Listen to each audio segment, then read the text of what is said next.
현 시대에는 여행이란 말은 어디에 갖다 붙여도 무한한 매력이 있습니다. 가족이란 단어는 행복, 책임, 안식처면서 항상 우선으로 생각나며 나를 믿어주는 나만의 식구입니다. 여행은 수많은 테마가 있습니다. 혼자 하는 여행, 친구와 함께 떠나는 여행, 부모님과 형제, 친척들과의 여행 등등. 여행을 어찌 한 문장으로 설명할 수 있을까요? 어떤 이는 인생을 여행으로 표현하기도 하고 반대로 여행을 인생에 비교도 합니다. 그래서 저는 여행을 나의 인생에 있어서 동반자라 생각이 듭니다. 인생을 여행으로 표현하자면 가족은 그 여행을 함께하는 동반자가 아닐까요? 그래서 이번에는 가족여행이라는 테마로 이야기를 해볼까 합니다. 우리 가족의 여행을 표현해볼까요? 표현하기 참 힘드네요. 사실 가족여행은 다른 여행과 달리 힘듭니다. 준비, 과정부터 챙겨야 하는 것들이 수천, 수만 가지죠. 하나부터 100가지, 아니 1000가지, 하나도 놓치면 안 됩니다. 만약에 하나라도 잊고 가서 배우자나 자식들이 찾을 때 그게 없으면 어떻게 될까요? 상상하기도 무섭습니다.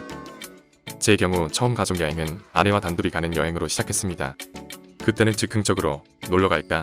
라는 말이 떨어지면 우당탕 준비하고 그제서야 어디로 갈까?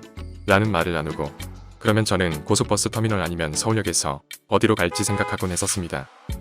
이리저리 참 자주 여행을 다닌 것 같네요. 물론 처갓집이나 친척들이 지방에 살고 있어서 그곳을 방문한 것도 여행이라 생각하면 그 수는 더 커지겠지만요. 그때는 호텔이나 펜션에서의 숙박이 아니고 텐트 치고 야외에서 모든 시간을 보냈습니다. 지금에서는 야영이 하나의 여행 문화가 되었지만요. 늦은 아침밥을 야외에서 힘들게 준비하는 아내의 모습이 지금도 남아 있습니다. 그 시절에는 여유가 없어 주로 야영을 했습니다. 물론 어느 정도 저의 삶이 정착된 후에는 조금 여유롭게 호텔, 리조트, 콘도로 다녔죠. 그 무렵이 아이가 태어난 후였습니다. 저의 그 당시 여행 테마는 즐겁고 편한 여행으로 기억합니다. 둘만의 여행이라 먹고 싶은 것이나 가고 싶은 곳에 꼭 시간에 맞춰서 식사나 주변 관광지에 가야 하는 게 아닌 시간적으로 여유롭게 자유로운 여행이었죠. 아무렇게 해도 재미있었습니다. 모든 것들이 저의 중심으로 편하게 다니고 남 눈치 안 보고 다니고 돈은 부족했지만 아무튼 행복한 여행이었습니다. 그때 저의 마음에 언젠가는 호화로운 여행을 꼭 같이 다녀야겠다고 다짐하곤 했습니다. 아이가 태어난 후 참 많은 것이 달라졌습니다.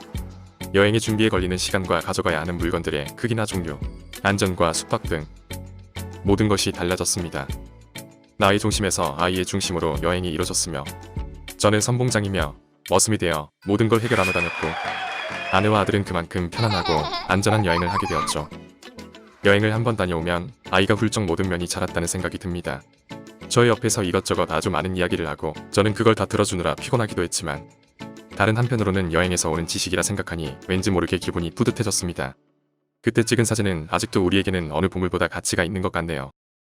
남는 건 사진뿐이니 열심히 찍어 라고 이야기했던 어부분의 말이 새삼스레 맞다는 생각이 드네요. 또한 아이에게는 자신의 인생의 역사라고 생각이 듭니다. 어느새 세월은 많이 흘러 이제 아들과 골프 여행을 떠나곤 합니다. 진지하게 사회 문제에 대해서 대화를 할 때면 철부지 아들이 이제 더 이상 아닌 걸 느끼게 되네요. 최근에 가끔씩 우울해지는 기분이 여행을 제대로 못 갔기 때문이 아닐까라는 생각이 강하게 듭니다. 안 간 거와 못 간 거는 받아들이는 감정이 다른 것이니깐요. 곧 코로나가 안정화되면 제일 먼저 가족과 새로운 곳으로 여행을 떠나야겠다는 생각이 강하게 듭니다. 여러분은 어떠신가요? 이상 블루투어였습니다.